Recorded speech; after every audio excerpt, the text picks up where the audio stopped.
Hey, how's it going, everyone? Welcome back to another episode of the DTB podcast, the number one barber podcast on YouTube and of the world. Stay down, came up, God made a way. Today we got a special guest, but before we get started, we just want to go remind our audience to go please subscribe to our channel. Remember, when you subscribe to our channel, you become part of this community, you keep the movement going forward, and you help the vision stay alive. Before we get into the episode, we're going to pass it up to our co-host. What's up, DTB fam? This KO here. We actually at a different location today due to some things going on, man. But we have a great special guest today, straight out of downtown Pomona. We got the CEO of LYC, Hugo. Ciao. Let's go. Up, Hugo? Let him know. Hey, it's a pleasure to be here, guys. Thank you for having me. Hey, thank you for accommodating us, though, because I was talking to Solomo and I was telling him, like, for me, bro, I hate when it's an inconvenience for someone, bro, to take their time off, you know? I don't know, because the reason why, though, is just that we're all busy people, right. And I like to respect everybody's time, and I don't like when people mess with my time, you know, or my inconvenience. So I appreciate you, bro, for just handling this situation with chill, with a different perspective, and then just like rocking with us. Like, let's go, hey, you know. Man, it's just a test. It's just a test. Universe is testing you, testing us, making sure that we want to be here. How bad you want it? Yeah, That's right. That's right. And Diego had called me actually, and he's like, "Hey, bro, guess what? I don't have the keys." And I'm like, "What, Diego? You're kidding, bro." Nah, I don't have the keys, because Diego is the type of person, he's just has everything ready. Yeah, like I get there and organized. everything's ready, is organized, everything's on time. He's usually calling me like, "Hey, you here? You're almost here. The people are here already. They're waiting in the lobby." But today when he called me, like, I could tell in his voice, he's like, "Damn, bro, like, I can't find the keys. I think I lost them." And I'm like, man. So I like to be a quick thinker, bro. I was like, well, let's find a solution to this. What are we gonna do? Does he know? Does he not know? I know you don't want to make it an inconvenience As for I'm him. pulling up. So just let him know. As he's putting up, I'm like, bro, like, just let him know, and then let's bring it to my shop. I told him, let's do it. Let's do it here. Like, I mean, it's not like let's not do it and push it back, because we've been trying to get you on here, I think, for quite a bit, you know. And then we actually have a date, and then boom, something happens. It's like God's testing us. Like you said, man. Since we actually started hanging out today, you were like, well, how bad do you want it? I was like, well, all right, well, let's show him how bad do we want it, you know. Like, let's get it going. When you told me that, though, Hugo, it just brought like a peace to me, bro. Because I'm over here stressing. I'm over here like, man, sweating, and well, it's tough. It's tough. It's I know how it is, man. Under pressure, sometimes you just want to run away and crawl into a hole, but it's how bad you want it. I keep telling myself that every time. How bad you want it. That's dope. I think that's a dope slogan, man. Like, how bad do you want it? So let's get right into that. Yeah. Like, so thank you for being today with us, Hugo. Today we actually want to take time to hear your story, hear the brand story. We want to know it all. You know, I have seen some stuff on social media, and it's something that you constantly post too. Right. So I want to hear a little bit about your story, how you started cutting hair, how you even got into it. Take us through that journey. Yeah, well, my journey, it's not your typical one. It's, I wish I had that story. I started in the garage with the homies from high school. No, that's not my story. I started at 28. 28 was one of the oldest ones in my class. And the way it started was, I used to, shout out to Montclair. I used to live in Montclair. And so I used to sell drugs. So I didn't have a car. I didn't have a bike. There was this little plaza down the street, and I needed to hang out. My landlord was really strict. I couldn't sell drugs at the house, right? He knew you were doing it. He was just, that was the rule. You want to live here, you can't be selling drugs at the house. So I was like, cool, I have this little plaza. In that little plaza, there was a barber shop. Shout out to Rich and Famous, Charlie. He was my barber, my teacher for a long time. But anyway, so I used to walk down this barber shop every time. They would see me. I would always have my son But little did they know that I was selling drugs. They just saw me as this local guy that always comes around with his son. What, were you cutting your hair right there or no? No, at the time, no. Not yet. So there was this other salon behind that barbershop, which I would go there because it was cheap. So it would cost $10 at the time to get a haircut. I had my son, so with $20, I was good. Yeah. So every day I would walk, and there was this salon, and there was this young barber. You guys might know him, and his name is it's Clipper Over Comb, Juan. Okay. Anyways, long story short, I go in there all the time. His mom's like, "When you gonna be a barber?" I ain't gonna be no barber, bro. How old are you at this time? So like 26, 27? No, I'm 20. I think I'm 25. 26. Yeah. So I'm like, I don't want to be no barber, man. That's just, I'm selling drugs. I'm making money, bro. But I always looked at the barbers as cool. They always just freshed up, always has nice cars, always in the mix, always knew about sports. Like they were part of the culture, right? Yeah, they were part of the culture. So I peeped game, and I was like, cool. If I ever would do something, it would be barbering or drug and alcohol counseling. Yeah. Let me go counsel right? the clients. So, long story short, I get shot. So I get shot 4 times. Where did you get shot? I got shot twice in my kneecap, once by my groin, and in my stomach. So I was paralyzed about 4 days, bro. Damn. Sad. Like shot at the area where you were Yes. selling at, like in that parking lot, in that plaza, or like you were just like in the neighborhood. Actually, it wasn't that plaza when I got shot, for sure.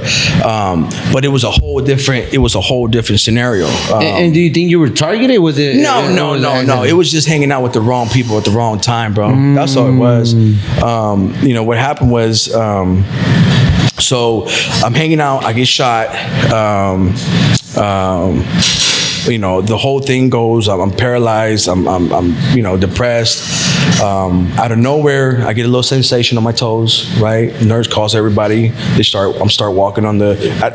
So you're paralyzed from the waist down. Waist down. You weren't able to move any. Waist down, paralyzed. Yeah. And I couldn't feel my toes. I was depressed, bro. It was one of the worst things ever. Yeah. And out of nowhere, one night, like 3 a.m, my toe starts burning. The My tips? nurse, yeah, the tips. I tell my nurse. My nurse comes, starts calling everybody. Doctors show up 3 a.m, get him on the gurney or whatever, the walker. So I start, doing the walking. I get better. I go to my landlord, right? I get out the hospital. I'm in the hospital for 8 days. They let me go. No, 12 days. They let me go. I get to my landlord. My landlord wants to kick me out. Damn. And I'm like, why? Why do you want me to kick me out? It's like, well, I don't want them guys coming back and shooting up the house. And I was like, well, them guys, it wasn't even about me. I was just at the wrong place at the wrong time, drunk. Mind you, I was drunk. And when you're drunk and you're small, you get the little man syndrome. Yeah. So, long story short, I get shot. I go back to I get out the hospital. I want a haircut. I get my son. I go back to the salon, and his mom, Juan's mom, tells me, "Are you ready to be a barber?" Out of nowhere, and I look at her. I was like, "Yeah." He's like, I was like, "Where do I go?" And she just looked at me. She's like, "Go to the Pomona swap meet."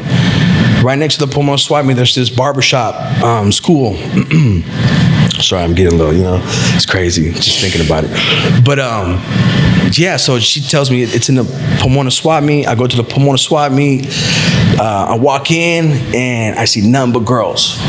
But it's a school. It's a school. So they have the cosmetology, and then they have the barbering around the corner. So when you walk in, you see nothing but the Cosmos. Cosmo schools ain't nothing but girls. Yeah. The majority of them, right? So I'm like, I'm in. I'm in. That's a man. I'm in. So I see the girls, and I'm just like, I'm in. This is what I'm doing, Yeah. And so yeah, man. Long story short, I go in there, I register, and the school doesn't want to accept me Why not? because of what happened. Oh, so they knew. So already. I come in with the walker, like. Oh. So before all this thing happened, I was already into it. So I went in there. I did the registration, but then I got shot.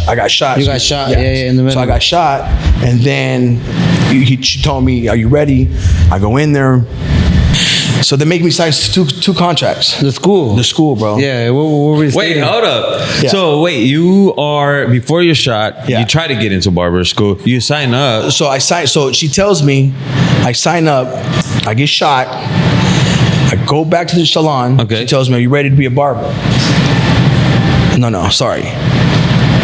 She tells me, "Are you ready to be a barber?" I go sign up, and then they won't accept me. They don't want to accept me. They don't want to accept it. Okay. So then I had to sign two separate contracts. One that was no gang related or drugs permitted on the facility on the campus. On the campus. I yeah. said, shoot it. There's nothing. I was ready to change, bro. They probably thought you were going to come to the school and try to sell or bring that energy to that school. Yeah, correct. Bro, I was 28. You know, I was done. I was ready to change. You know, back then I'm bald headed, tatted up. You know, it's trouble. Yeah. But no, I signed the contract. Became one of the top students. You know, graduated, and then started working at the barbershop. And then one day, this is how this started. You know, through the surgery, through whatever happened to the hospital. So you ended up you had to get surgery. Oh yeah, I got zipper and everything. They took 5 feet of my intestines out. That's how this comes into play because of what happened. So when I had surgery, my nurse, she's a little Asian lady. She told me that I would have to change my food, the way you eat. Yeah, so it kind of mind fucked me, you know. And I became vegan at the time. I'm a vegetarian now, but I was vegan. Yeah. And then one day I'm at the shop and I'm chilling, and I look up. We're watching the news, you know, and Johnson & Johnson was on the news. They were getting sued for $2.5 billion. For what? For the vaccine? For the for the powder, for the Johnson baby powder. Oh, for the Johnson baby powder. So I saw that. It was causing cancer On the babies, right? So I'm chilling. You know, we just got done smoking, so I'm high as fuck, chilling, and I'm looking at the news, and it just hit me. I just started reading that book, Think and Grow Rich by Napoleon Hill. Yeah. And I'm watching the news, and it comes up, they're getting sued, they lose. They lost the lawsuit. So I'm like, bing. So they were at fault. So I'm like, yeah, they were at fault for sure. You know, I think they're going out of business on the side of Johnson, like on the powder. They don't even sell powder. Yeah, they don't even sell powder no more, I think, because of all the lawsuits. But this was like 7 years ago, right? Yeah, about 7-8 years ago. I remember seeing that lawsuit. Uh-huh. Yeah, so I'm chilling with the homies just like this, and I'm like, man, I wonder if they do a plant-based powder. And everybody started laughing. I started laughing, you know? And I'm, like I said, I was reading that book, and one of the chapters in the book, it tells you, you know, if you have an idea that it just keeps bugging you and it won't let you go, like you try to forget it, bro. You try to forget it and it just comes back to you randomly. You be chopping like, damn, man, that powder. Like, man, I should fucking do that powder. Just randomly, bro. Like for 3 months, just kept bugging me. Like I would just, out of nowhere, just, man, do that powder. I'm like, fuck, man, I need to do that powder, bro. So it just sounds like a mission at the moment, huh? Bro, like, hey, I gotta go do this research. It's I felt like it was God sent, bro. Honestly, just how everything played out, how I had to go through my situation to become vegan, to start thinking, you know, about products. And this is before anything was like, you know, it was cool to go plant based. This is before the whole, you know, the whole movement of you know, plant based stuff. Yeah. So yeah, man, that's how it started. I was chilling at the barbershop.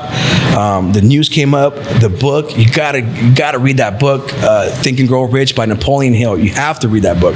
It changed my life, and that's the reason I was reading the book. It wouldn't leave me alone. My first attempt. Now this is gonna make you guys laugh. My first attempt was I went to the 99-cent store, and I don't know if you guys ever been to the 99-cent store or when we had 99-cent store. Yeah. Right? Yeah, now we can say that, huh? That's crazy. When we had a 99-cent store. So I went there, and I don't know if you guys remember, but the foot powder.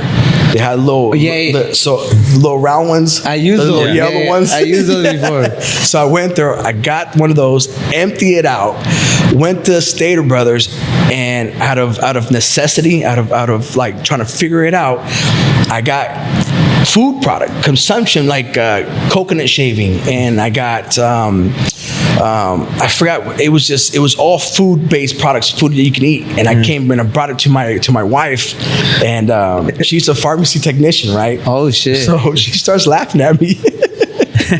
You say, what are you gonna do with all this? What is this, right? But I needed to show her that I was serious. This idea is just in my head, and bless her soul. The next day, she had to go to work that night, and she said, babe, I'm gonna come back with a list of nothing but ingredients that is beneficial for your skin. I was like, bet, babe. So next morning she comes, she does great graveyard shift. She come in the morning, I was ready. She gives me the list. I started doing my homework. Every ingredient, I went, okay, what's the benefits of this and how can I use it? Blah, blah, blah, blah. So I finally got the ingredients. Like I said, when I said it, I felt like it was heaven sent. It was because out of like 20 ingredients, I had to pick certain ones that would benefit and have the same consistency as the other powders out in the game. Yeah, as a barber product. Yeah, so we had one trial, one missing error, but after that, it was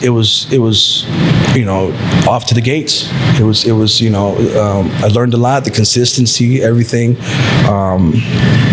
But yeah, that was basically how it started. So when you brought the stuff home, right? You brought in my living room the coconut shaving and a few other things to your living room, right? In my living room. That was just like, man, I need to act on this. I need to let my people know I'm serious. Another thing the book says is if you're already thinking about the idea, somebody else is already thinking, and it's not that who has the idea first; it's who acts on it first. Yeah, that's who's going to get it. And that book just kept banging in my head, in my memory, bro. It just kept telling me, just do it, just act on it. Somebody else thought about it, and sure enough, when I did my powder, within 3 months, another company came out, plant-based powder, and I'm so glad I did it. I'm so glad I jumped on it, because now we're like Louis Vuitton of powders. Yeah, it is what it is. Yeah. You know what's interesting about that book and the author Napoleon Hill? Yeah.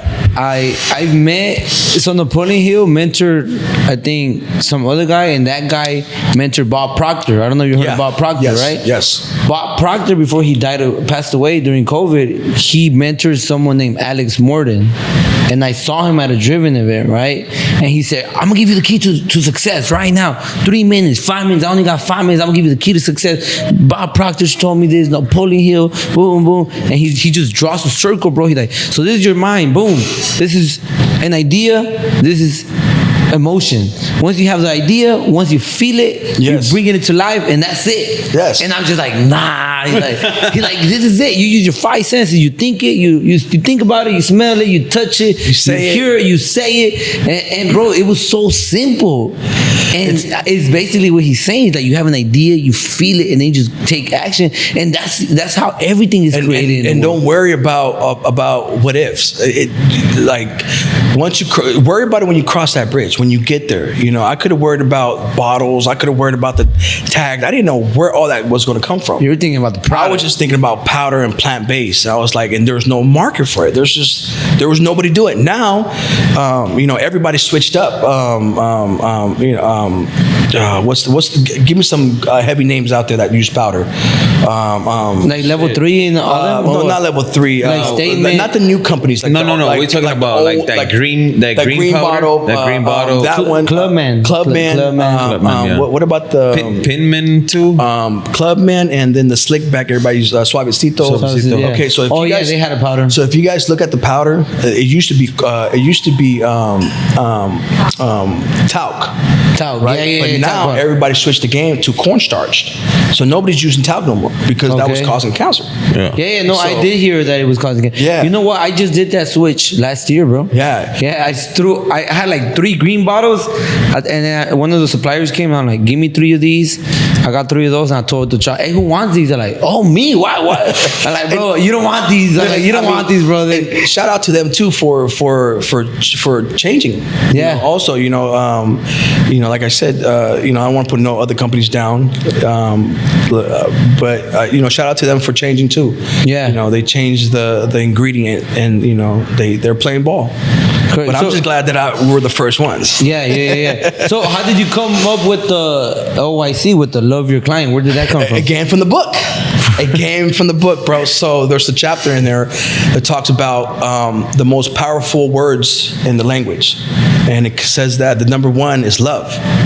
When you say love, what do you think? You think about grandma, you think about mom, dad, aunts, cousins. Without you even knowing, Yeah. you're already clicking to those things. Yeah, like family. And Right. stuff. Anything you love. So I was like, mandatory. I have to have love in the name. How can I have love? How without sounding too corny? And then I thought about New York. Fashion. I don't know why. It just came to me. It's like New York love, and I was like, okay, now how can I make it sound like New York? NYC? and NYC, LYC, and I was like, perfect.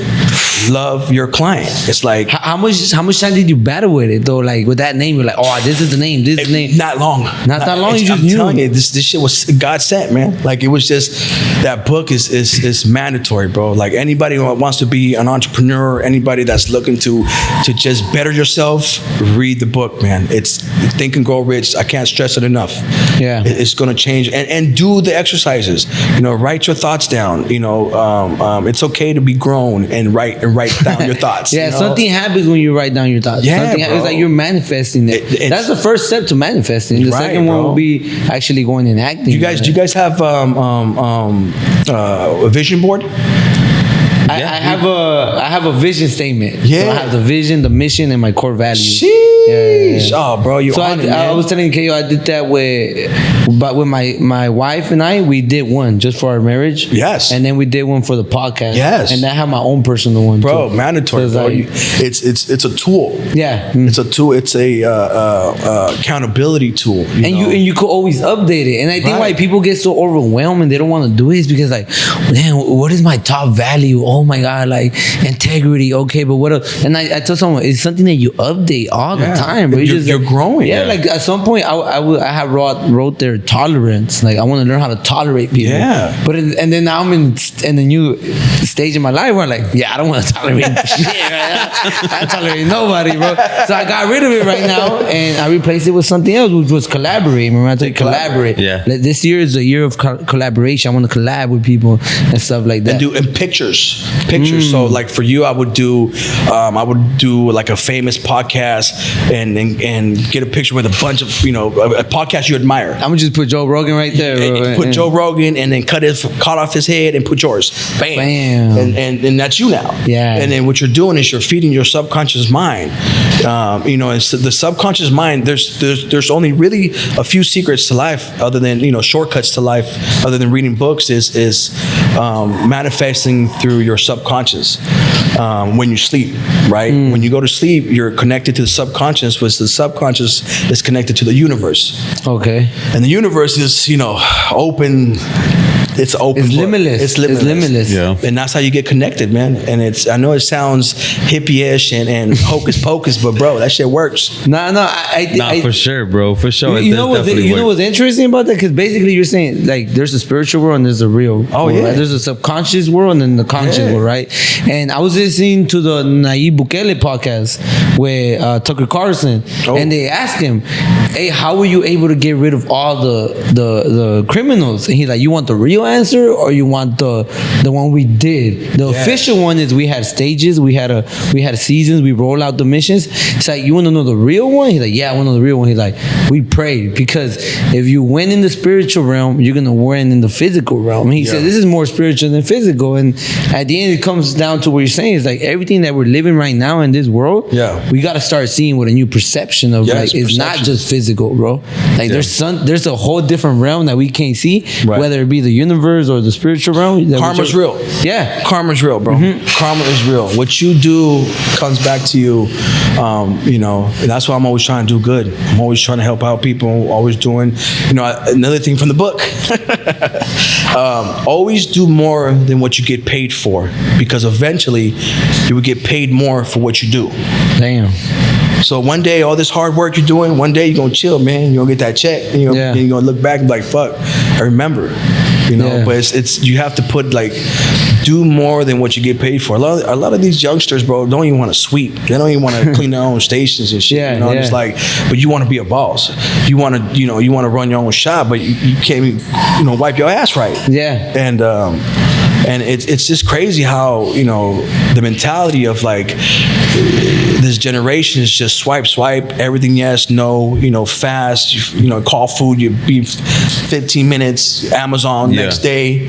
We're so used to wanting everything fast, and success is not like that, man. Success is, I've been doing this powder game for 8 years. And 8 years already? 8 years, bro. 8 years. Way. And it just started paying for itself maybe 3 years ago.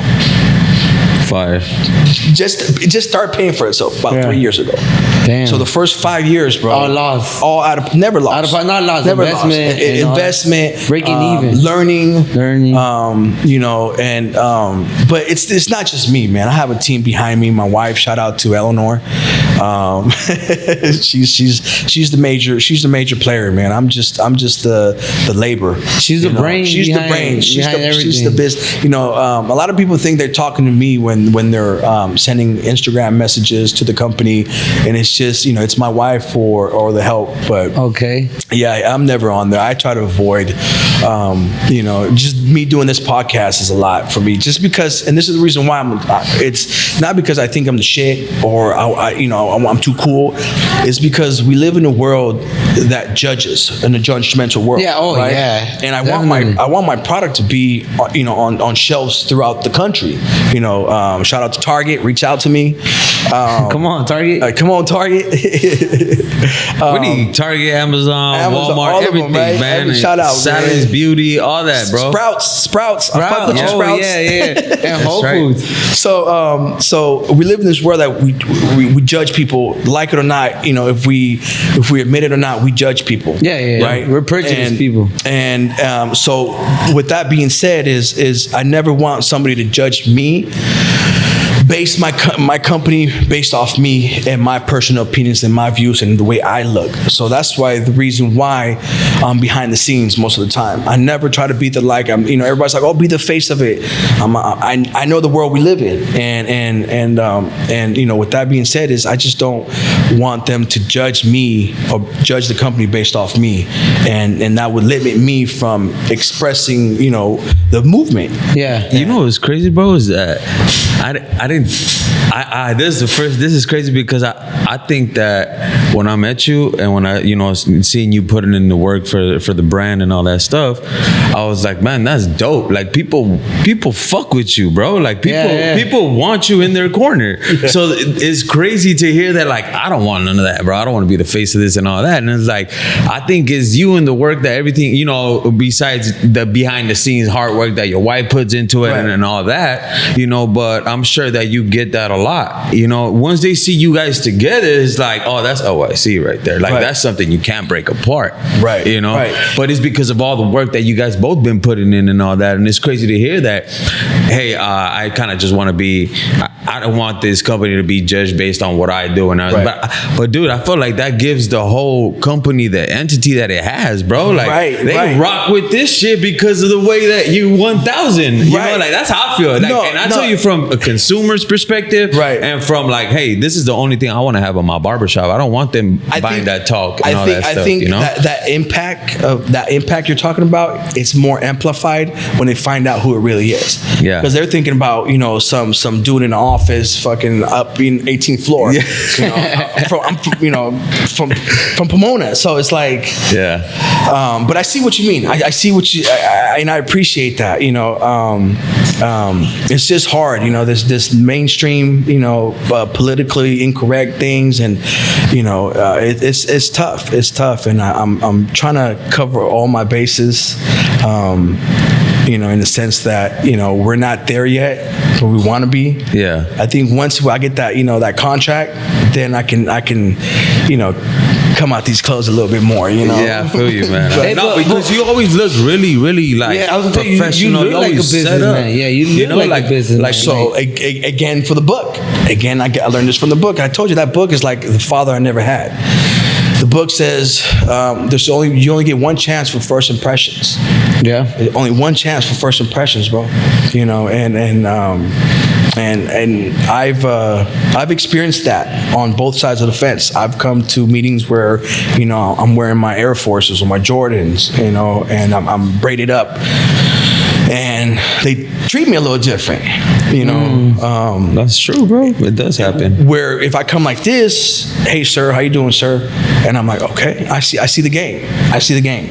And, you know, I'm just playing by the rules. You know, I'm not, you know, but at the same time, I don't want to, you know, not be me. Yeah. It's a balance. It's a balance. You have to pick your battles, you know, and not every battle you're going to win. But I feel it. But, you know, we're almost there. Though. You know what I think where you're at right now is you're self-actualizing. Like you learn how to regulate who you could share your emotions with, who you could be a certain way with, and we gotta understand that the business world is like that. Like you said, you're just playing the game by the rules, because unfortunately, like I was telling Solo Mobile, like, there's some stuff when I'm editing that, like, I gotta cut this part off, you know, unfortunately, because we don't want people to like get offended or or be misguided or misinformed. Or we didn't mean to say it like that, but it came out like that. It came out like that, so it may have a different meaning, you know? Yeah, it's just a lot of sacrifice. And anything you do, bro, you're gonna sacrifice. And you're gonna sacrifice things you really like and love, bro. With me, what I had to sacrifice that really was a game changer was alcohol. I don't drink. You don't drink alcohol? I've been sober for going on my 5th year. Or actually, I reached my 5th year in July 13th, I believe. Okay. Or June 13th. So yeah, 5 years sober, bro. Once I got sober, within 6 months, my bank account was crazy. I'm not crazy, but crazy enough to be like, wow, like I was spending money, because you got to really think about it, bro. You spend money to get fucked up, right? You spend money to get drunk, then you spend money to get to the club or the bar, then you spend money to get food, then you spend money to get more drunk, then you spend money the next day because you're crudo, so you want your sopita, you know what I'm saying? And that's more money. Your marisco. Yeah, bro, caldo, you know, like it's a vicious cycle that a lot of our people don't see. Yeah. And unfortunately, you know, alcohol is the number one, you know, out of all the drugs, bro. And when I say sober, I did heroin, I did meth, I did coke. I was a big coke kid. Alcohol, cigarettes, fucking casinos, porn. I was a big hoe. Yeah. You know, out of all those, bro, alcohol was the hardest one to give up. For real? Alcohol was the hardest one. You know what I hear though? I heard a lot of people that told me, like, bro, you gotta quit alcohol. He like, not even one a week or twice a week, like, don't drink at all. He said, like, just that little bit is detrimental to you. It's crazy, man. Alcohol, you know why alcohol was invented was to dumb down the people. was to dumb down nations so they wouldn't be aware of what's going on politically wise. You know, I used to be a big sport fan. Yeah. I mean, I got Raiders tatted on me, but for the last 6 years, I haven't been really into it. Yeah. And the reason was because once I found out that sports were created to distract, to entertain people. yeah, to entertain, but to distract, from what's really going on, politically wise. Correct. But once I found that out, I didn't invest too much time into it, But if you're making money and you're doing your thing, do your thing, bro. Do your thing, But if you're not making money and this is going against a lot of people. People are not going to like this, but if you're not making money off sports, bro, you shouldn't be watching it. You're just wasting your time. Maybe the playoffs. Watch the playoffs. That's cool, but. And that's the mode I live. But it's interesting you say that because I gone to sport games, I gone to boxing matches. I got to all these with group of people, with friends, right? And they're like, "Hey, let's go watch the fight. Let's go watch the fight." And I'm just like, okay, if I'm gonna waste money on this ticket, I'm gonna go watch the fight, right? Right. And what I realized that people don't even go watch the fight. Like before the fight even started, they're already drunk. While they're in the arena watching the fight, they're like, "Bro, let's go for another round," and they waste more time getting another drink. So I'm just like, I don't think they really like the boxing and the soccer. Like they really don't like it, bro. It's the vibes. It's the vibes, it's the drinks, and the moment. It's the moment, bro. And it's cool. It's cool to have the moment. It's nothing wrong with being in the moment, bro. It's just once it starts affecting you to the where you can't produce when you're running late to work, when you're canceling appointments because you're crudo, or you want to go to the party better than to go to work. I used to be that guy. I used to be that barber, bro. 5 o'clock came around, man, I couldn't wait to get out, bro. This is bar in Upland. I used to go to Tequila Hoppers. I was one of the first ones to be at the bar drinking. 8 o'clock, 9 o'clock, I was the first one there.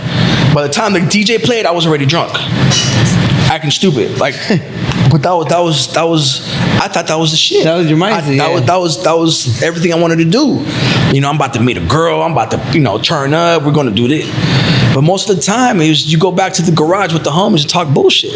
Yeah. Sometimes you get the girls, but the majority of the time you're chopping it up in the garage with your homies. Yeah. Talking about nonsense, getting high and talking about nonsense. Yeah. So there's no no real benefit. Nah, man. Alcohol is a slow death. You know what alcohol is, bro? Alcohol is like a fake friend. It's like, why do you want to hang out with a fake friend? Alcohol will tell you you'll have a time, and most of the times you'll have fun, bro. But it only takes one fuck up. Yeah, it only takes one DUI. I have 2 DUIs. Bro. I got 1 DUI. I have 2 DUIs, and I could have got my 3rd one. Damn, right? that would have been. No, I'm gonna tell you, bro. This is what got me sober. The DUI? No, my 3rd DUI, right? So me and my wife were getting a big ass fight. And I take off. I pack my shit. I'm drunk, smashing, and the cop pulls me over. Bro. I'm crying and shit. And that's why I tell you this is like God sent, because all I saw was the light. I couldn't even see his face. He pulled me over. I parked. I'm faded, but I don't know. I parked like I was sober. Like I parked, put my emergency lights on. He came to the light. I'm all crying. He just looks at me and says, "Go get water in McDonald's. Go park." Yes, sir. Yes, sir. And I park, and I'm like, "What the fuck just happened? What the fuck just happened right now?" Hey, but you went in the moment when the cop pulled up, you're like, "This is it." Bro, I'm done. I just bought my barbershop. I just bought my barbershop. I put down $15K on the barbershop. And I could have lost it. Maybe a week of buying the barbershop. I get pulled over for my 3rd DUI. You know what that would have been? That would have been a county lid. Yeah. That would have been a year straight, no questions asked. I would have lost the barbershop. I would have lost the loan. I would have lost my wife. Bro. And the cop let me go. And what did you do after that? I went back to the house, cried to her. and told her what just happened. Damn. And I couldn't believe it. Yeah. I couldn't believe it. And and after that she did an intervention on me, and she saved my life. What did she do? What do you mean? Did she put you inside? Like, no, a so she program? kind of tricked me. At least I think she kind of tricked me. She came and she said, "Hey, Hugo, you're gonna have to apologize to my parents because I did a show. When I used to be drunk, I was that drunk that nobody wanted to be around. And everything, little man syndrome. I had a little man syndrome. So. She says you're gonna have to apologize because we were living on the back house of her mother-in-law's house, and we got in a fight. I did a shit show. I broke up the car. I fucked up the house. Damn. Everything, right? Just being drunk, being ignorant, and so I had to pay everything back. Damn. Yeah, everything back. So she tells me, "Hey, you're gonna have to apologize to my parents." I'm like, "Cool, ain't none, right? Ain't none." I walk in there, bro, and everybody and their mama is in there, bro. All your family? No, all her family. No, I don't have family out here. Oh, damn. Yeah, so all my family is just her family and my son. Okay. So all her family, nephews, cousins, grandmas, mom, people I didn't even know. And I go in there and I'm like, oh shit, I gotta apologize, So I go in there and I apologize, say, hey, I'm sorry. And before I even say I'm sorry, I start crying. I'm sorry that wasn't me. I'm gonna stop crying. I'm gonna stop drinking. And they said, okay. And I go outside and I'm like, whew, that's just done. Like, all right, cool. And then she comes outside and I'm like, I think she's gonna come give me a hug and say, good job, I'm proud of you. You said sorry. She comes and she's crying. And I'm like, why are you crying? Like, what's wrong? She's like, they just told me to prepare myself because you're gonna relapse again. Bro, when she told me that shit, I had to hear it though. You had to hear it. I had to hear it from her crying coming out because in my head I was clear. I was like, I just apologized to the whole family. I'm good. But were you still thinking of you had thought of just quitting right there or not yet? I think it was bullshit. I think it was just a defense mechanism. Just let me get over this. You want it, but you don't mean it. Yeah. Because when she came out and told me that, bro, I felt it. It was like it's on. Okay, I'm gonna prove these motherfuckers that I'm like almost they didn't believe you. No, they didn't believe me. They told her. They were just like, man, this is. They told her, they were like, hey, he's gonna relapse again. Prepare. And she came out and started crying. And I was like, I thought she was gonna give me a hug and say, hey, I'm proud of you. Yeah. And I was like, what's wrong, babe? She's like, they told me you're gonna relapse again. And I was like, babe, I promise you, I'm not. Like, I'm gonna prove them wrong. And sure enough, every year ever since, I love going to Thanksgiving. I love going to Thanksgiving. You know why? Why? Because they forget that I don't drink. So every year, they ask me, do you want a shot? And I get to say, no, I don't drink, sorry. That's power. Yeah. That's power right there. Like you kind of make them seem like you're not gonna. No, and they get the wow factor every year. They're like, oh shit, like he's really not drinking. Like, it's just Latinos, we come from an alcohol background. Most of our uncles or parents were alcoholics. They don't even know they're alcoholics. They used to play con quien, bro. Like my family background is crazy, bro. My mom. Where are you from? Where are your parents from? So they're from Honduras. Honduras? Yeah, my mom's from Honduras. Crazy. I mean, now you look at her, bro. She looks like a little angel grandma going to church. Yeah. But my mom was a kingpin. Oh yeah. Oh yeah. My mom was pushing weight back in the 80s and 90s. Damn. So I grew up. My lifestyle was a little different. I grew up coming into a room, bagging up heroin. And it was rainbow colors because the balloons had to be a certain color for different sizes, different weight. But to me, it was normal. But so is that why you got into it? Because of your mom, or is that bad? Well, I don't want to give her all the credit. Yeah. But yeah, it goes back to it's not what you say to your kids, it's what you do. So I can tell my son, work out, eat healthy. But if I'm fucking eating McDonald's while I'm telling him to work out, what am I showing him? I'm showing him to eat McDonald's. So it's not what you say, it's what you do. And unfortunately, my mom did her best. Single mother, 6 kids. immigrant from Honduras. You know, she did the best she could, and she chose to sell drugs. And I don't knock her for it, you know. But I know she could have done choices. Me as a parent, now that I'm a parent, I definitely would have never put, you know, my kids through half the shit that I went through. But like I said, you got to understand, it was different times. Yeah. It was, I feel like your mom did it to survive. Bro, she had no choice, you know. Given the tools that she had, you know. But, you know, bless her heart, you know, she did, you know, now, hey, mama, we made it. Yeah, let's go. We legit. We selling powder. It's legit. It's legit. Different type of powder. Yeah. Different type of You know, powder. it's crazy, bro. When I started packaging the powder, you know, I would get flashbacks. Oh, give you like nostalgia. Yeah, but it was like I can't believe I'm doing this and it's legit. Like, it's still powder, right? So I'm still thinking ounces and, you know. Yeah. So when I'm doing, I'm weighing it. Is an ounce of weed, It's an ounce always of gonna coke, be, an ounce of LYC. You know, it's gonna be, you know. But I'm pretty sure it felt great though doing it. Now they say it's legit. Oh, you know, yeah. you make it's a different. I'm not the same person no more. You know, that person died. You know, when I gave up alcohol. I wanted to say that person died when I got shot, but no, that was just the beginning. That was just the beginning of me starting thinking like, this homie shit ain't really homie shit. You know Yeah. That's the first time I started thinking like that. But from the day I got shot to I got sober, it took me another 6 years to get sober. So 34 years old, this is when I got sober. I'm 40 years old. After you got shot. So after I got shot, I wanted to change. I started being the whole vegan shit. LYC came into the game, and then yeah, that's you know, it's crazy how everything connects. You know, all my downfalls were really a setup from going up. Yeah. For my success. You know, Yeah, true. It's crazy. It's, you know. You know what's interesting that you said that it took you 6 years after you got shot, right? So like I remember me growing up, I was like, oh, if I ever like get into an accident or if I get shot, like I'm switching my life around, you know? Yeah. And I remember when I got my DUI and I got out of jail. And like not a lot of people know this. Yeah. A lot of people don't even know this, right?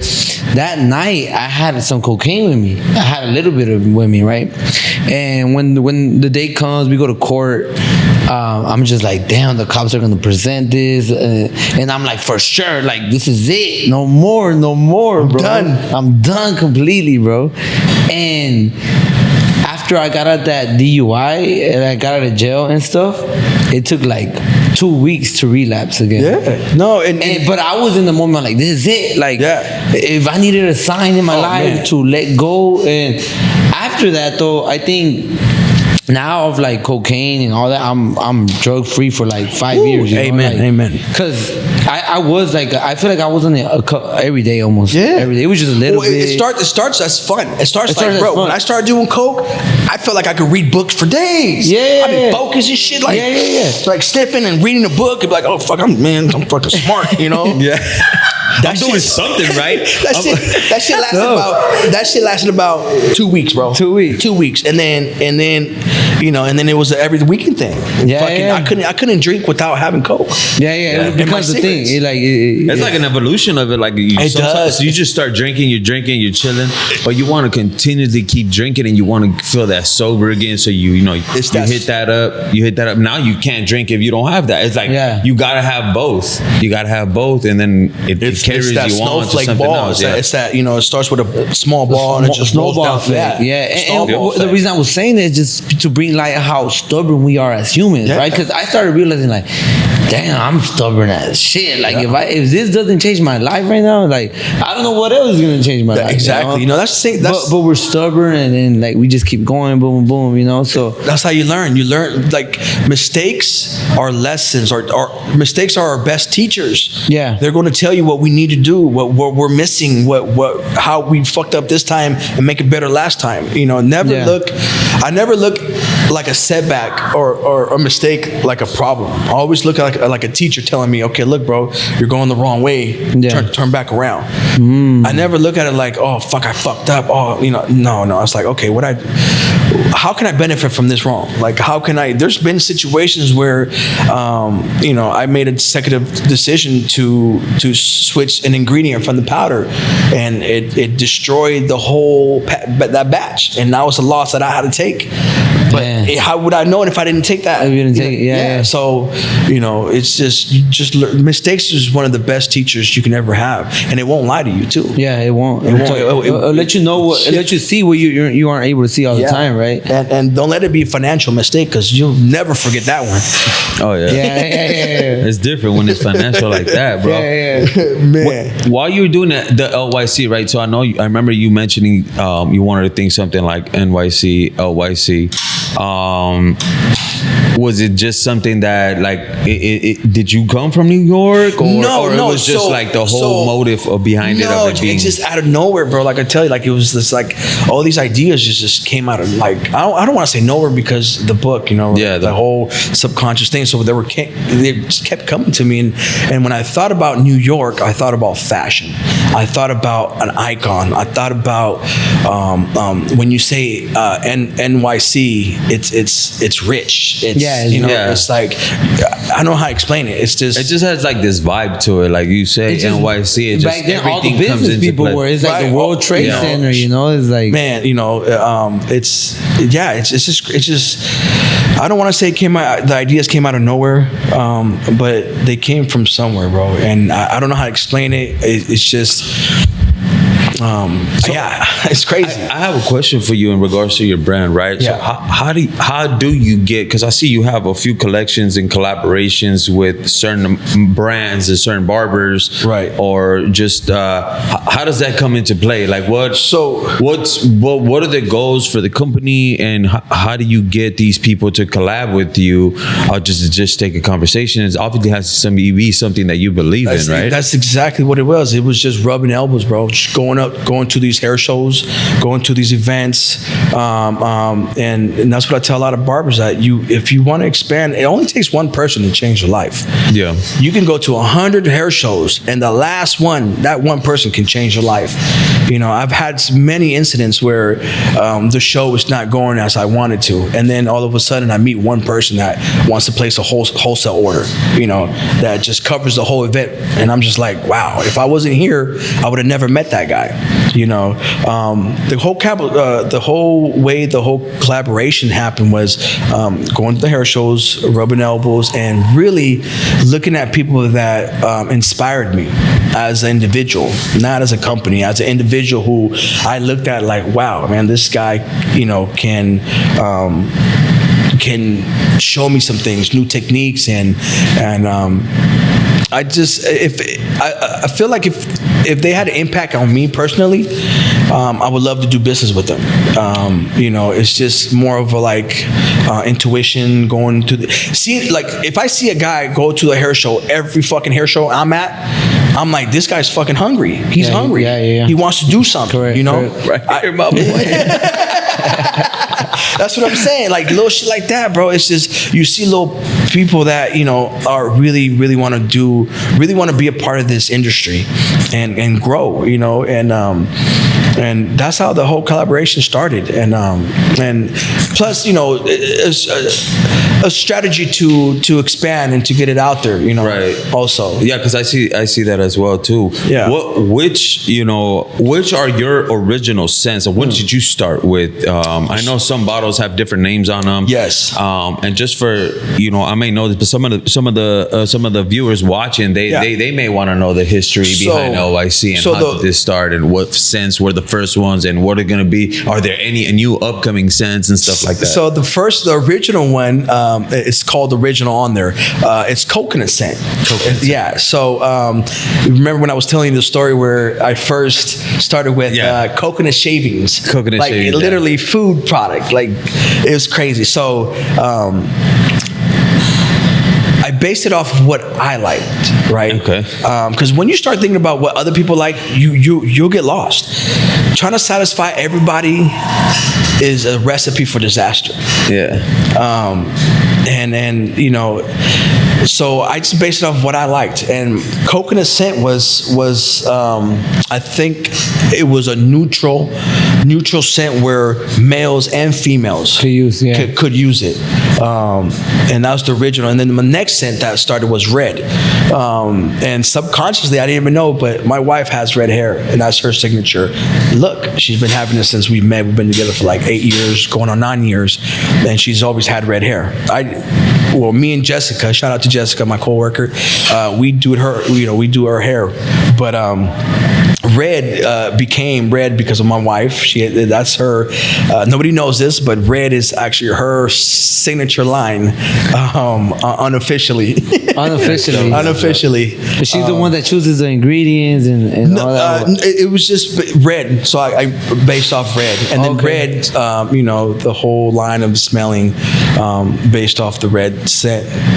But so the original was the original, right, which was coconut shaving, and then my second bottle was red, based off my wife. Hey, the scent is extraordinary, bro. Like, I swear, I put it on my client, they be like, what was that? And it's powder, bro. So the cool thing with this powder is, bro, you can literally use it for so many things.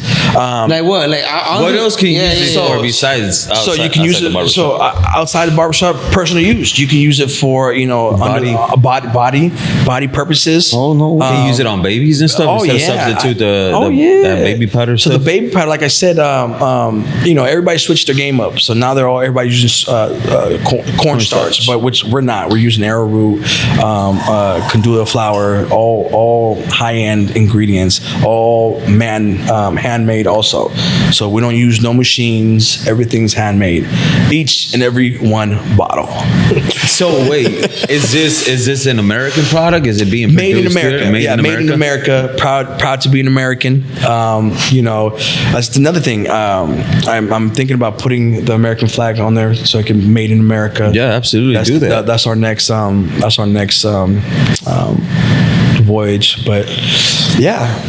So where are you manufacturing? Where did you Let's say I want to know where the first 100 were manufactured. Did you make them? Yes. So the first one was our living room, right? It went from our living room to our shack, to our shack, to the garage, to a small room we're renting. Hey, I don't know why I thought of it. Have you seen Narcos when Pablo and his brother they're cooking mess or something outside, and then the brother goes like, "¿Y qué vamos a hacer con todo este humo?" And then Pablo goes like, "Well, hacemos una chimenea." And they just start laughing, bro. It's like, but they're cooking now. It's I can imagine you cooking it. No, dude, like in your house. So my living room was literally covered with powder. Like it was just. Yeah, my wife, in the beginning, she, she always believed in me, but in the beginning, it was a mess. I didn't know what I was doing. Out of your mind. I don't, I'm bringing powder into the living room while she's cooking dinner, and back then we lived in a studio, bro. So like you walk into my studio, you were like my bed, my bathroom, my kitchen. And here I am in the middle doing powder. Bro, I was living in Bloomington in the hood, bro. And I mean, it's man, let me tell you. Bro. So yeah, it's real. The powder was everywhere. Hey, did you document any of that? I did. I did. Yeah, my wife took some pictures of me while I was in my boxers. I did. I think that's through fire. Yeah, going through all the bags and stuff. I was like, it's humble beginnings. Yeah, it's humble beginnings. And this is the thing that, like you said, going back to that, the youngsters don't see this work, like being uncomfortable for like I don't know how long. They just see the nice bottle with the nice colors. Yeah, they don't see the smell a good scent. The money you have to invest in the beginning, and like again, you can't see it like.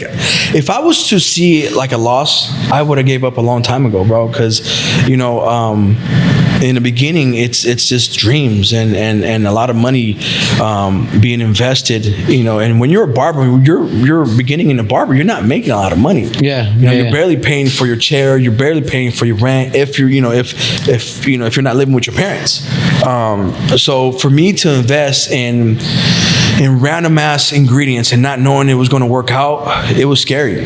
It was, because I could have used it to get another ounce and bubble that shit up and give me more money. Yeah, and it's crazy, man. It's just little things that you have to sacrifice to gain, and sometimes those sacrifices don't pay off until 8 years later.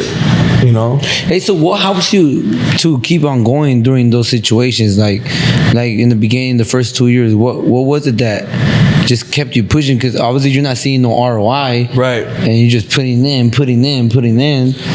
Reading books, just reading books and having faith, and really just having faith that it they call it a delusional optimism. Optimism. You have to be delusional. You have to believe. You have to be your biggest fan. You have to be your own biggest fan. Because if you don't believe in yourself, man, why would any other man want to believe in you? Correct. Yeah. Why would I even believe in somebody that don't believe in them? I wouldn't invest nothing in them. It's having that crazy thought of it's gonna work. It's gonna work. And not giving up, man. It's fucking hard. Yeah, it's hard, bro. How motivating are these events that we see you at? Like I see you at a lot of events, promoting the brand, having a booth and stuff like that. How motivating? How important is this for your brand? How important is it for the future of your brand? Is that something is that just in the beginning you started putting in all the work at the events? I think it's essential. It's guerrilla tactics. Guerrilla investment. You're the best investment is rubbing shoulders and presenting and shaking hands. That's your biggest promotion right there. Talking to people in person has been my biggest investment towards expanding my company out. And these hair shows they get traction. Yeah, they get repetitive. I've been going to shows since Modown. Shout out to Modown, Louis. Pasadena, right? Pasadena. It was in Long Beach, right? The first one, which Santa Ana. Santa Ana was the first one, and I got introduced to Modown through Mo, or what's his name? Mo. Sorry, it was Mile that introduced me to Louis, that was owner of Modown, and I volunteered. I volunteered to help out. Me and my wife, we showed up, we volunteered, we helped with the tables, everything, and me picó. The bug bit me, bro. And I was like, shit, I can do this. These fools are doing it. I can do this. So you volunteered just to help out with the event? I volunteered with Homeboy for his event with Patterns at the time. He had a shop called Patterns. Shout out to Patterns in Upland. And I was working with him at the time, and he said, hey, I'm going to have a show at Modown, and I was like, man, I would love to go. It's like, come and help. I'm like, cool. So I go, bring my wife, we did it, we helped out. I loved it, and it was, the rest is history, bro. Then I became part of the industry without even knowing that day was going to be, life changing. But you didn't have a booth I was volunteering. You were just a bar. I was volunteering, bro. I just wanted to see. I was new to the game, and I just wanted to see, what's so cool about it. And it was, man, that show was the shit. Modown, those few years. That was before COVID, right? That's pre-COVID. Yeah, we went after COVID. It was cool, but it wasn't the same. After right? COVID fucked a lot of things up, bro. Just a lot of setbacks. But I think it's picking up now. Everything's barely picking up. No, for sure. But a lot of companies went down. A lot of small businesses went down, bro. A lot of barbers. Yeah. A lot of. Yeah, it was sad, but What was that like for you during COVID? I mean, your brand is barely picking up at this point, right? Yeah. How many years were you in it when COVID hit? We're already in it. I think we're already in it. but we're a small company, so the effects are not that big where we have to change everything, the way we the way we move, the way we operate. We were good. Thank God everything was good. It was more of the barbershop. I don't know if you guys remember, bro. I had to close the shop. I had to, the first wave was the scariest because it was, essentials only. Yeah. You had to be, in the medical field, to even go out. And I remember I had to close the barbershop halfway with, I went to Home Depot and got black paper. And I just taped that shit up halfway, and then the rest was open. And they had to go through the back, and they had to had this secret knock and shit. And it was man, but it was so scary because I just bought. Look, when I bought the shop, and I got my DUI a week before I got the shop, I could have lost everything. 6 months later, COVID hit. Oh my God. Oh man. COVID hit, bro. I bought the shop. I had 4 barbers. All of them left me. So during COVID, I had maybe 2 barbers with me, and the rest left. And then eventually they left too, because it was just slow. And here I was, brand new, just bought the barbershop by myself during COVID, and the bills didn't come. I mean, wouldn't stop. I had to pay rent. So tell me, how bad did I want it? You wanted it, yeah. You know what I'm saying? Some people would have just shut down. Oh, bro, a lot of shops shut down. Yeah. I just, my landlord, bro, I was late 6 months in rent, or I think 5 months in rent. He wanted me to rent. He was about to kick me out. He was like, Hugo, it's 5 months. You haven't paid nothing. But this is during COVID. This is during COVID. During COVID, pay. And I was like, bro, just give me another chance. I'm waiting for this loan, the whatever the loan, PPP loan. The PPP loan. I was like, look, man, I'm waiting for this loan. Just bear with me. He's like, look, this is last month, and within a week, the loan came, right? Mind you, my friend got $50K. Yeah. We ended up getting around 7, I think, K, which I'm grateful. I know why though, because you did it legit. I did it legit. I remember people were telling me, I'm getting 40K, I'm getting 60K. I do mine, I got 2,000. I was like, what? Yeah.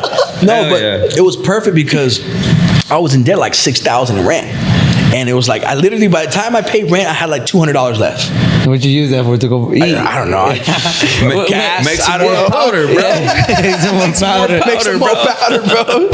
But yeah, man, it's everything correlates. Everything.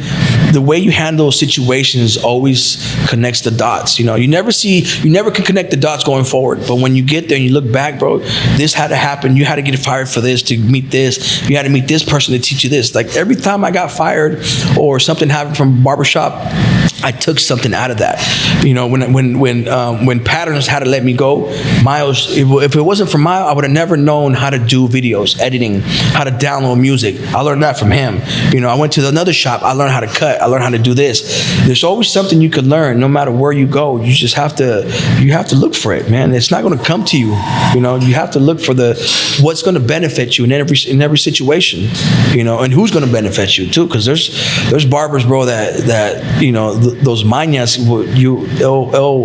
they'll attach to you. You just gotta be careful who you really fuck with, man, because at the end of the day, you're the only one sleeping in that bed thinking about your problems every night, just right there, huh, with insomnia and stuff. Hey, so I just want to get to the part where you start actually getting the fulfillment from the brand. The brand is rolling let me now. Let me tell you who first gave me the opportunity, gave me hope. First person gave me hope, other than my wife, right? Jazzy's, Mark from Jazzy's Beauty and Barber Supply. Oh, okay. They have a show too, right? Yeah, they have a show. Shout out to Mark. Hey, I appreciate you, man. You changed my life. Yeah, Mark is great. So I go in there, right? mind you, before I went in there, I just got rejected from another company. He was all about the clubmen. He walked into the warehouse, all clubmen, and I was like, I'm coming in here with a vegan product, basically the competitor of this, because I'm plant-based and they're not. Right at the time, they switched up already, but at the time they weren't plant-based. So you're at that moment you're trying to find someone to sponsor you, or no, I'm looking for wholesalers. For wholesalers. I'm looking for people to carry. in bulk? Yeah, no, not even to buy in bulk, just to carry my stuff, just to have it on the shelf so I can do take pictures and do videos and start building the hype. Like, look, we're in the shop. So I just got rejected, and I had to go. I drove an hour to go see Jazzy's, and he wasn't expecting me. I just showed up. He takes me in. Mark takes me in. I'm like, cool. He takes me in. I'm like, oh shit. So I walk in there. I was like, hey, Mark, I just started this new company. It's all plant-based, blah, blah, blah, blah.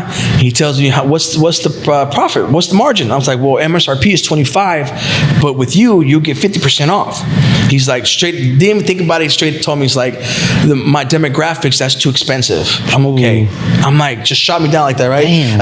I'm butchering it, but it was like, he shot me down. He's like, no, it's too expensive. I'm like, Mark, I can do consignment. You don't have to pay for it. All you have to do is just put it on your shelf. If it sells, then you can pay me. If not, it's okay. I'll take all the risk. He goes, okay, fine. Just leave a box right there on the floor. I'm like, okay, yeah, right here, Mark. Mark, actually, can I put it on the shelf and can I do a video and can I take some pictures? He said, yeah, go ahead. So I put it on the shelf. I did my little video. I took some pictures. Bro, we on. So that was your goal, though. That was your intention to get in there, get the video, get all that. No, that's crazy. To get into the store. The whole video just came at the moment. I just had to jump on it because I'm like, fuck, this is an opportunity. I have to jump on it, right? So I was like, can I do the video? I do the video. I get the hype starts. Now I'm in the store.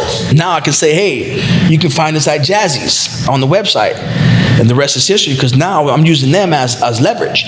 I call all the companies and say, hey, this is Hugo with LYC. This is what we're doing. We're on a mission to, change the world by one bottle at a time, one station at a time, plant-based. You can find us at Jazzy's. Of course, if they're smart, they're going to look up Jazzy's. Like, okay, well, they're official. They're on their website. Okay, cool.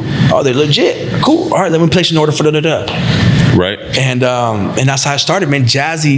Mark from Jazzy's was the first person that gave me credibility, gave me hope. And what happened with that first box? Was he able to sell it out? So funny story, right? 6 months pass.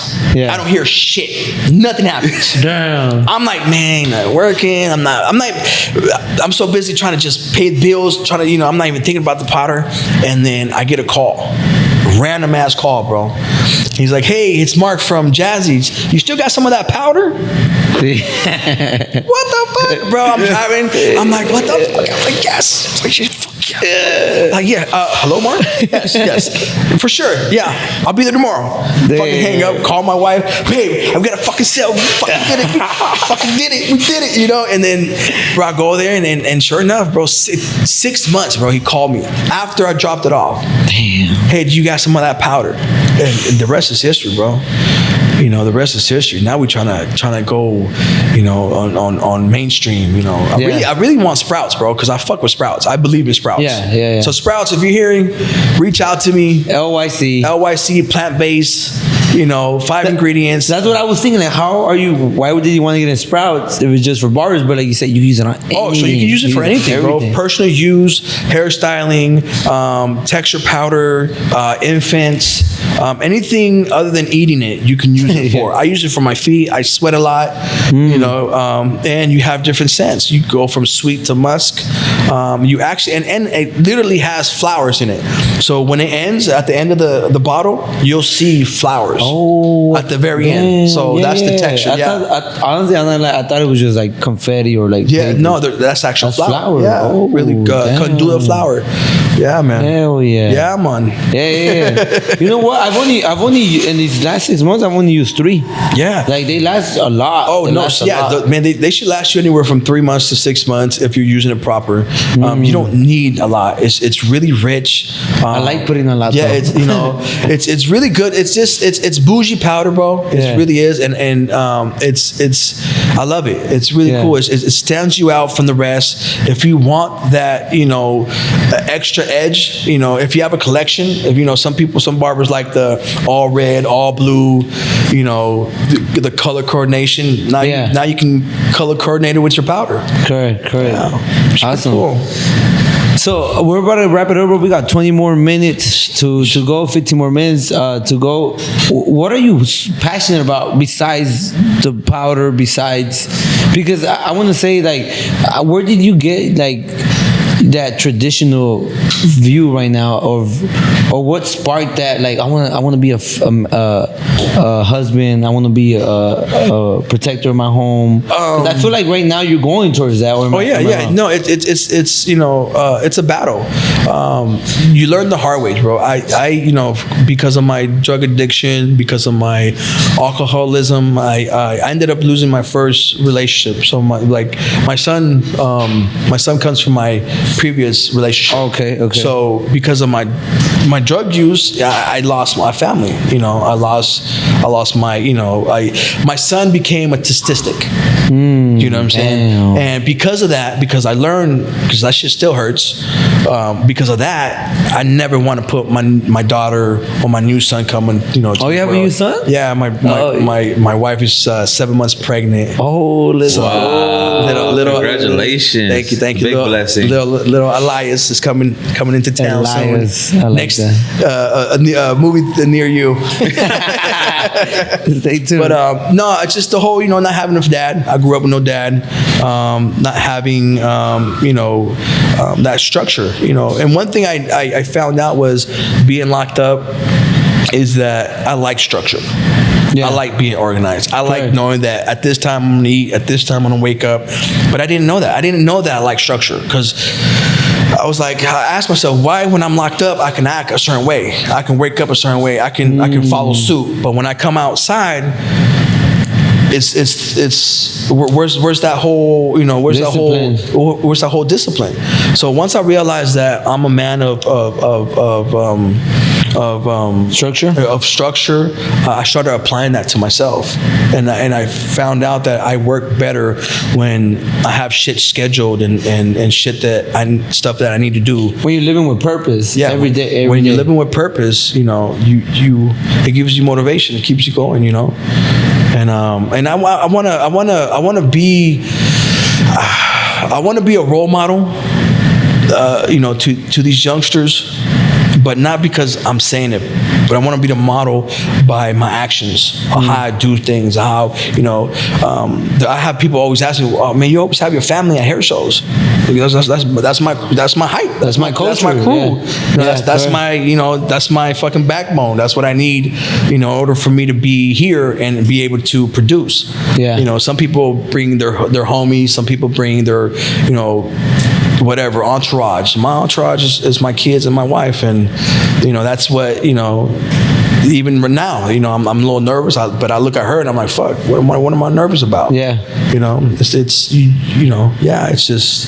It's so in the midst of all this, when did you get married? Because I see your ring. You got married, right? So we're not married. Oh, okay. This is just, it's a symbol. We're married, but we're not technically married. Correct. Right? It's just a symbol that we are married. We do everything. Was it like an engagement? Kind of?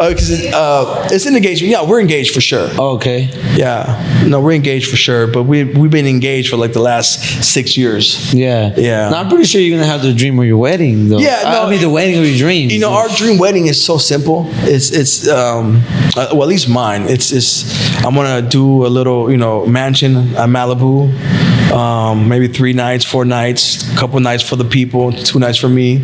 It's just simple, man. Get married on the beach. That's beautiful, bro. Yeah, and hey, man, it's cost effective too. Yeah. Yeah. That's fire. Yeah. I'll be attending with the LYC right LYC there. powder. The centerpieces with the LYC, So how'd you guys start this podcast, man?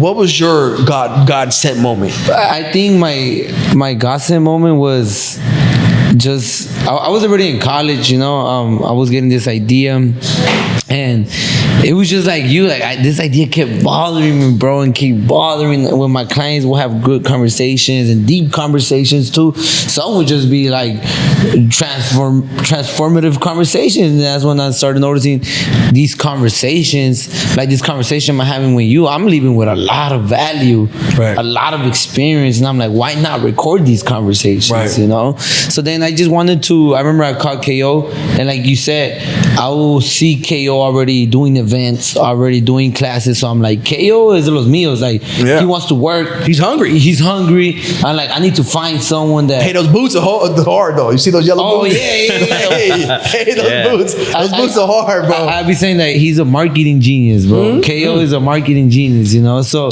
then I think the vision is still developing. You know, but me and KO always talking like, oh, we want to make it a platform for people to come and share the story now. Now we want to go and expand a little bit around the beauty industry. We want to do a brand owner, a product owner. We want to do not just someone that cuts hair. So now it's still developing, but I just think is a God-given vision, and you have to have passion and desire. You have to have true intentions with it. You know, in the beginning, it was when I thought about it in college, like I'm gonna do this, I'm gonna become rich, I'm gonna become famous, and then now that I'm doing it, like I'm not even doing it because of that anymore. Now I'm doing it because I actually value the conversations with people, value the time that people are willing to give us and post this, and then the feedback right now has been like amazing. No, it's dope. From the audience. It's dope you guys are doing this. I mean, I can only see you guys, 5 years from now, bro. You know, it's gonna be major. You know that feeling that when you were like, when you say you call your wife, you're like, hey, Jazzy just said one. Like, I want to have that feeling with my wife already. Like, so hey, guess who just called me? Contract. You remember that guy? We got a contract. Yo, Netflix is on the line, bro. Something like that. It's beautiful, bro. And you have to have those dreams. You have to. Entonces what? Yeah, you know what's crazy, bro, is that Diego hit me with the idea, right? Like, he had it all down. Like, and Diego hit me and he's like, hey, I want to interview you, bro. I want you to be a guest. So then I took that and I was like, wait, like, I want to do a podcast, bro. Like, I was like, yo, what's your number? Like, let me call you. Let me see what more I can. Look, I got this more to bring to the table than you, besides you just interviewing me, bro. So mind you, I'm at Apollo Park. We're hooping. We're playing basketball and stuff. And I get he reads my message and then he hits me with his phone number. And I call him. And I'm in the middle of the basketball game, right? So I'm like, fuck hooping, dude. Like, I call him and I'm like, hey, bro, that you want to do this? All right, what you got going on? Look, I got the studio already. I got everything. Just show up. And I was like, I just got to show up. I already talk. And I'm just like, all right, dope. Let's do it. But I was like, look, Diego, I don't just want to be in this for you to interview me. Like, I want to help you out, bro. Like, I want to be part of this. Like, let's do this. Even if it's just for 1 episode, 2 episodes, like, let's just do it. Like, I want to show you that I'm very vocal about different things as well. And he's like, all right. He's like, oh, at a moment, I'm like, fuck. Like, I'm probably rushing him into something he probably doesn't even want to do. He probably just wants to interview me and shit. But I was like, you know what? I'm gonna take my shot at it. And I'll be like, you know what, Diego? I'm not gonna find out. So we do it, and now we're here. Now we're here. I think another moment too was with Holy. You know Holynomics, Barber Life.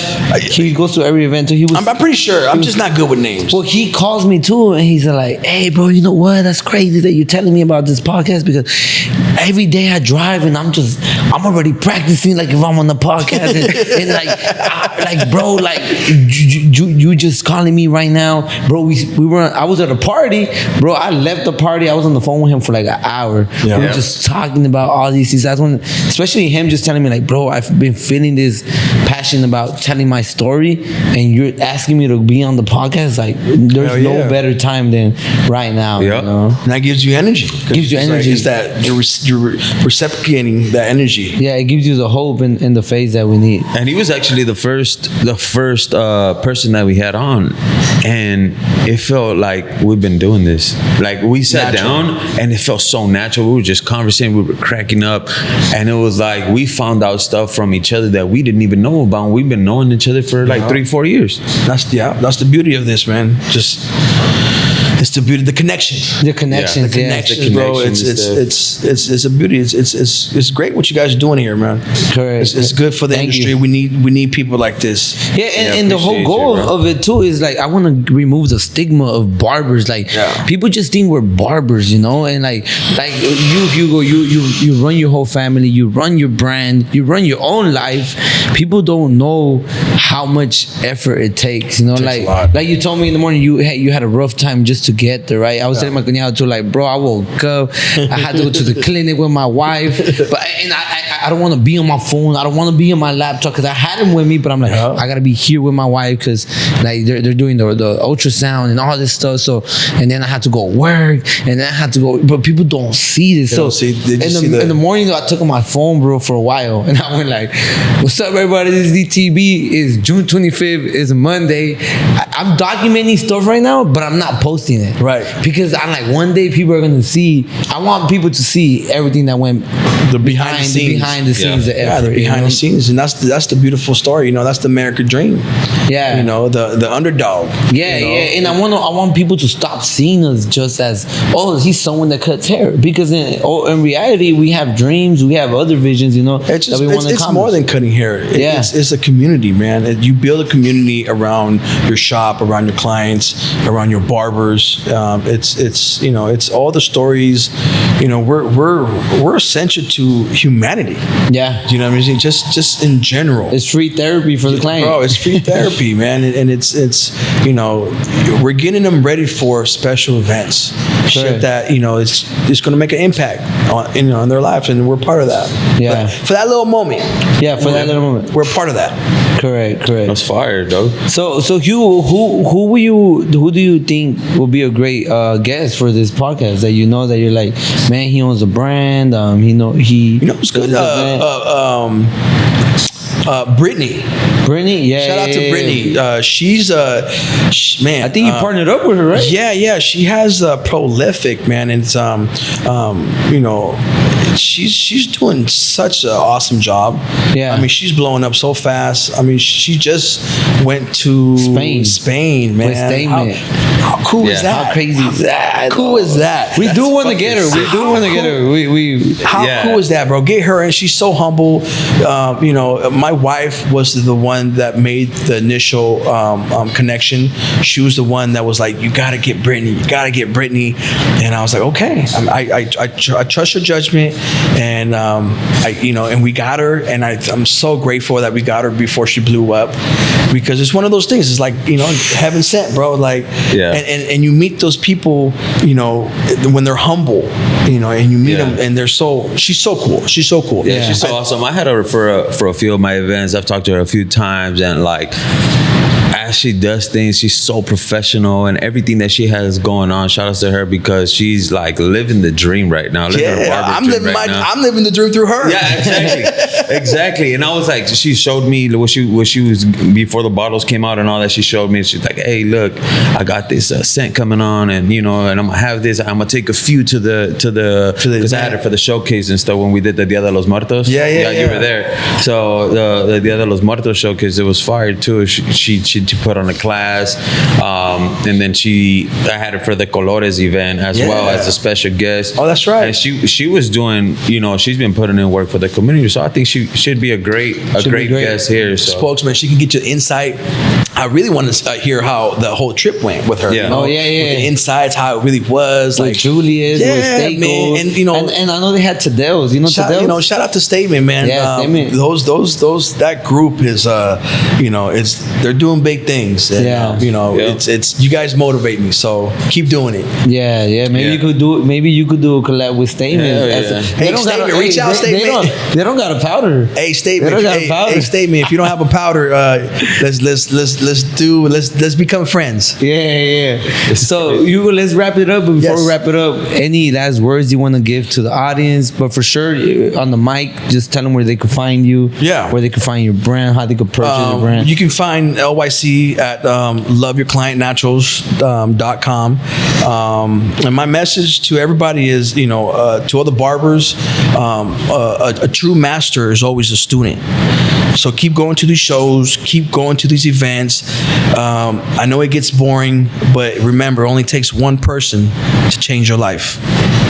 Yeah, thank you, Hugo. Before you leave, I want to give you your flowers, bro. Hey, I love the whole brand. Like I said, I've been using it. I threw all my powders away. I was like, I need to rock this one. Like this one smells good. And it wasn't even. I think just one person in my barbershop had it. So once I was able to grab my hands on it, I'm like, this product is awesome. It's plant based. I like plant based stuff. I like organic stuff. Like Latino owned. Yeah, Latino owned and Honduran owned. So it's like, give you your flowers, bro, on everything that you've been doing, your recovery from your accident, your life story. I just think it's really motivating because I don't know if you were to say this, but you have an addictive personality, right? Oh, yeah. You had.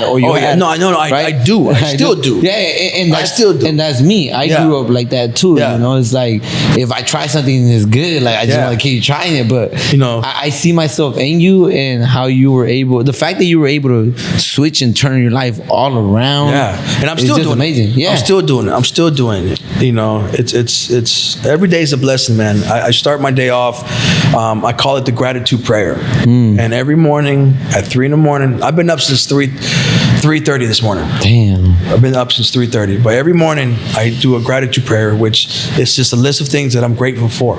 You wrote them down? You pre-write them or you write them? So in the beginning I did write them down in the beginning, but now they're just so embedded in my head. And it's just basically simple things of your gratitude, if you're grateful for it, your wife, the kids, the business, anything that you're grateful for that I grab my heart and I say, thank you, heart, for beating.